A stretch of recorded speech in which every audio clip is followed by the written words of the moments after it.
બ્રહ્મલીન ડોંગરે બાપજી કથામાં એક દ્રષ્ટાંત આપતા કે ગણેશજીનો ભક્ત હતો, એના ઘરમાં પૂર્વજોના સમયથી ગણેશની ઉપાસના થતી આવી હતી. ગણેશની મૂર્તિ હતી સોનાની. ઉંદરડાના ઉપર બેઠેલા ગણેશ, સોનાની મૂર્તિ હતી.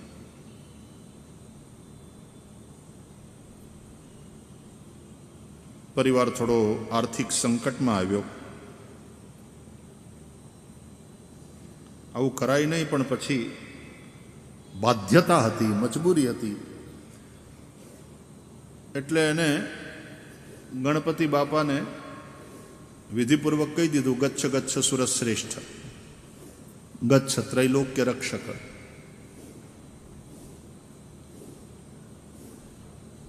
ઇષ્ટકામ પ્રસિદ્ધ્યર્થમ પુનરાગમનાય ચ.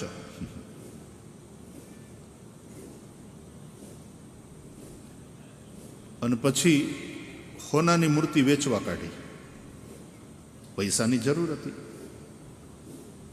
તે સોની પાસે ગયો કે આ મૂર્તિ વેચવી છે. હવે આમાં ગણેશ નથી, એનું વિસર્જન કર્યું છે.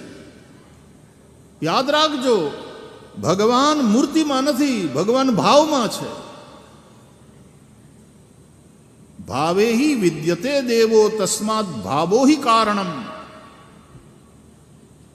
લોકો આપણને મૂર્તિ પૂજકો કહે છે. મૂર્તિ પૂજકો નહીં, આપણે ભગવાનના અર્ચકો છીએ. મૂર્તિ તો માધ્યમ છે.